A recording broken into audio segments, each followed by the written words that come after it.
തുറക്കൂ, ലോകം മുഴുവൻ സുഖം പകരാനാ സ്നേഹദീപമേ മിഴി തുറക്കൂ.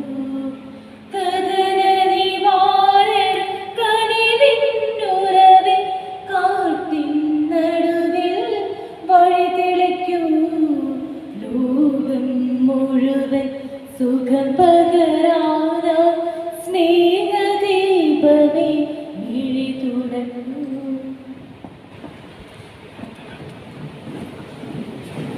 സ്വാഗതം പറയുന്നതിനായിട്ട് നമ്മുടെ ഇടവകയുടെ SMIന്റെ പ്രസിഡന്റ് ജിത്തു ഇവിടെ ഉണ്ട്. ജിത്തുവിനെ സ്നേഹത്തോടെ സ്വാഗതം ചെയ്തു.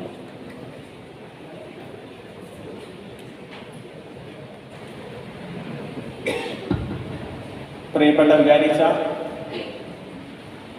പ്രിയപ്പെട്ട യുവജന സുഹൃത്തുക്കളെ, ഇന്ന് നമ്മൾ യുവജന സംഘം ആയിട്ടാണല്ലോ ദിനം നമ്മൾ ആചരിക്കുന്നത്. അപ്പം നമുക്ക് ഒരു ദിനം പ്രത്യേകമായിട്ട് നമ്മുടെ വികാരിച്ച സ്നേഹത്തോടെ തന്നിരിക്കുകയാണ്. അപ്പം ആദ്യമേ തന്നെ വികാരിച്ചനോട് നന്ദി ഞാൻ അറിയിക്കുന്നു ഈ അവസരത്തിൽ. അതുപോലെ തന്നെ ഇന്ന് ഇവിടെ ഇഷ്ട വ്യക്തിയായിരിക്കും വന്നിരിക്കുന്നത് നമ്മുടെ വികാരി ശർമ്മ അച്ഛനാണ്. ഫാദർ സെബാസ്റ്റ്യൻ ദേവനാഥ് അച്ഛനാണ്. അച്ഛനെ ഏറെ സ്നേഹത്തോടെ ഈ നമ്മുടെ ഈ കൂട്ടായ്മയിലേക്ക് സ്വാഗതം ചെയ്യുന്നു. അടുത്തതായിട്ട് നമ്മുടെ ഒരു പ്രിയപ്പെട്ട സാറാണ്, ലിജോ സാർ എന്നാണ് പേര്. കാഞ്ഞിത്താനം സ്കൂളിലാണ് പഠിപ്പിക്കുന്നത്. അച്ഛൻ കുറവലിങ്ങാട് എടവാങ്കമാണ്. സാറിനെ ഏറെ സ്നേഹത്തോടെ ഈ കൂട്ടായ്മയിലേക്ക് സ്വാഗതം ചെയ്യുന്നു. അതുപോലെ തന്നെ നമ്മുടെ എല്ലാമായ നമ്മുടെ പ്രിയപ്പെട്ട വികാരിച്ചനാണ്. പ്രിയപ്പെട്ട വികാരിച്ചനെ ഏറെ സ്നേഹത്തോടെ ഈ യോഗത്തിലേക്ക് സ്വാഗതം ചെയ്യുന്നു. ഇനി ബാക്കിയായിട്ടുള്ളത് നാം ഓരോരുത്തരാണ്. അപ്പം എല്ലാ യുവജനങ്ങളെയും ഏറെ സ്നേഹത്തോടെ ഞാൻ ഈ യോഗത്തിലേക്ക് സ്വാഗതം ചെയ്യുന്നു. ഇനി നമുക്ക് പറയാനായിട്ടുള്ളത് നമ്മുടെ യുവജന പ്രസ്ഥാനത്തെ കുറിച്ചും അതുപോലെ തന്നെ നമ്മൾ ഓരോരുത്തരെ കുറിച്ചുമാണ്. അപ്പം ആദ്യമേ എനിക്ക് പറയാനുള്ളത് പള്ളിയോടത്ത് അത് വെച്ച് ഭാവിയിലെ വാഗ്ദാനങ്ങളാണ് നാം ഓരോരുത്തരും. അപ്പം നമ്മുടെ ഇടവകയിലാട്ടെ പൊതുസമൂഹത്തിലായാലും നമ്മുടെ അത് വെച്ച് നാം ഓരോരുത്തരും വേണം ഇനി മുമ്പോട്ട് നയിക്കാനും. ഭാവിയിലെ വാഗ്ദാനങ്ങളാണ് നാം ഓരോരുത്തരും. അപ്പം നിങ്ങൾ ഓരോരുത്തരും അത് വെച്ച് ഒരു നല്ലൊരു കൂട്ടായ പരിശ്രമത്തിന്റെ ഫലമായിട്ട് നമ്മുടെ യുവജന പ്രസ്ഥാനമായാലും അതുപോലെ തന്നെ പൊതുസമൂഹത്തിനും പള്ളിയോടും എല്ലാം നമ്മൾ ഒത്തിരി കൂട്ടായി നിൽക്കേണ്ട ഒരു അവസരമാണ്. അപ്പോൾ ഇന്ന് എനിക്ക് പ്രത്യേകമായിട്ട് പറയാനുള്ളത് നമ്മുടെ യുവജനങ്ങൾ നമ്മുടെ രൂപത തലത്തിലായാലും ഈ ലോകത്തെ എമ്പാടും അത് വെച്ചാൽ ഇപ്പം വിദേശ രാജ്യങ്ങളിലേക്ക് നമ്മുടെ യുവജനങ്ങൾ പോകുന്നത് നിങ്ങൾക്ക് അറിയാമല്ലോ. അത് നമുക്ക് സങ്കടകരമായ ഒരു കാര്യമാണ്. എന്നിരുന്നാലും ജോലി സാധ്യത കുറഞ്ഞതിനാലും അതുപോലെ തന്നെ അവർക്ക് ജീവിത സാഹചര്യം വിദേശത്ത് പോയി കാണാനും പുതിയ കാര്യങ്ങൾ പരിചയപ്പെടാനും ഒക്കെ ആയിട്ടാണ് നാം ഓരോരുത്തരും വിദേശ രാജ്യങ്ങളൊക്കെ പോകുന്നത്. അപ്പൊ ഞാൻ ഈ അവസരത്തിൽ കഴിഞ്ഞ ഞായറാഴ്ച നമ്മുടെ CMAയിലെ ഒരു അച്ഛൻ പറഞ്ഞ ഒരു പ്രസംഗമാണ് ഇപ്പോൾ ഓർക്കുന്നത്. അച്ഛൻ പറഞ്ഞത് ഇപ്പം നിലവിൽ ആദ്യമേ പണ്ടൊക്കെ അച്ഛനായ അവസരത്തിൽ അത് വെച്ചാൽ അച്ഛൻ ഇങ്ങനെ സെമിനാരിൽ പോകുന്നതിന് തൊട്ട് മുമ്പ് ആ അച്ഛനോട് അവിടുത്തെ അച്ഛൻ്റെ ഒരു വല്യമ്മച്ചി ഉണ്ടായിരുന്നു. അപ്പൊ ആ വല്യമ്മച്ചി അച്ഛനോട് പറഞ്ഞു, നീ ഇങ്ങനെയൊക്കെ നടന്നോ, വേറെ പ്രത്യേകിച്ച് കാര്യമൊന്നുമില്ല, എൻ്റെ മക്കളൊക്കെ വിദേശത്താന്നൊക്കെ അച്ഛനോട് പറഞ്ഞു. അപ്പൊ അവര് UK-യിലും അതുപോലെ തന്നെ ഓസ്ട്രേലിയയിലും കാര്യങ്ങളൊക്കെയാണ്. അപ്പം അച്ഛൻ പറഞ്ഞത് ഏറ്റവും അവസാനം മക്കളെല്ലാം വിദേശത്ത് പോയി.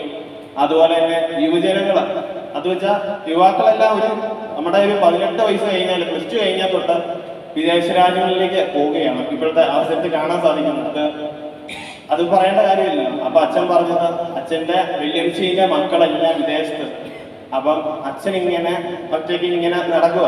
അപ്പം അച്ഛനോട് പറഞ്ഞത് എന്താന്ന് ചോദിച്ചാല് അവരെല്ലാം മക്കളെല്ലാം രക്ഷപ്പെട്ടു പോയി, അവിടെ നല്ല ജീവിത സാഹചര്യം അങ്ങനെയാണ് അച്ഛൻ ഉദ്ദേശിച്ചത്. അപ്പം ഏറ്റവും അവസാനം അമ്മച്ചി പ്രായം ചെന്നപ്പോഴേക്കും അമ്മച്ചിയെ നോക്കാൻ ആരുമില്ല. എന്നിട്ട് ലാസ്റ്റ് ഹോം കെയർ പോലെ ഓംനീസിനെ വെച്ച് നോക്കുകയാണ്.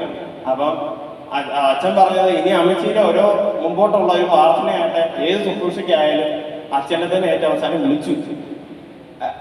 അത് വെച്ചാൽ മക്കള് നമ്മുടെ ഓംനീസ് അതുപോലെ തന്നെ ഓരോ കാര്യങ്ങളിലേക്ക് വിട്ടു. അവര് പൈസ ഉണ്ടാക്കുന്ന ധൃതിയിലും അങ്ങനെയൊക്കെ ആയിട്ട് പോയിരിക്കുകയാണ്.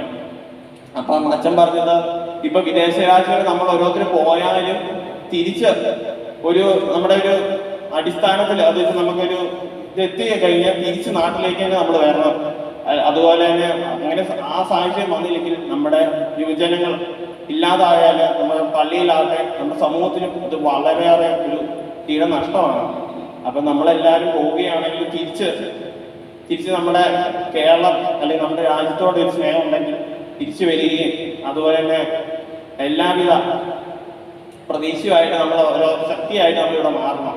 അപ്പൊ ഈ അവസരത്തിൽ നമ്മളെല്ലാവരും പഠിച്ച നല്ല നിലവാരത്തിലും അതുപോലെ തന്നെ വിദേശ രാജ്യങ്ങളിലൊക്കെ പോകുമ്പോഴും നമ്മുടെ മാതാപിതാക്കള് സമൂഹം എന്നിവ ഇവിടെ ഉണ്ട്.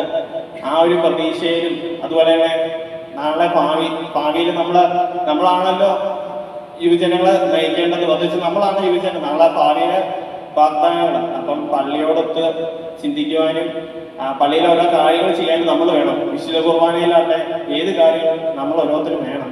അപ്പൊ ഈ അവസരത്തിൽ എല്ലാവരും വളരെ സ്നേഹത്തോടെ നമ്മുടെ യുവജന ശക്തിയായിട്ട് മാറി നമ്മുടെ രൂപതയ്ക്കും നാടിനും അഭിമാനമായി തീരട്ടെ എന്ന് ആശംസിച്ചുകൊണ്ട് ഞാൻ എൻ്റെ വാക്കുകൾ നിർത്തുന്നു. നന്ദി, നമസ്കാരം.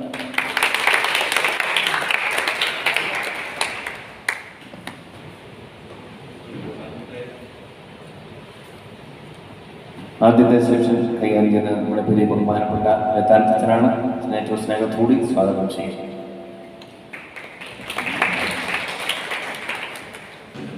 ഏറ്റവും ബഹുമാനപ്പെട്ട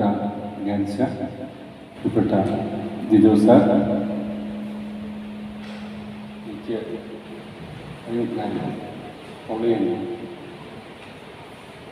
പ്രിയപ്പെട്ട സിസ്റ്റർ, യുവജന സുഹൃത്തുക്കളെ, വലിയ സന്തോഷമുണ്ട്. വളരെ അനുഗ്രഹീതമായിട്ടുള്ള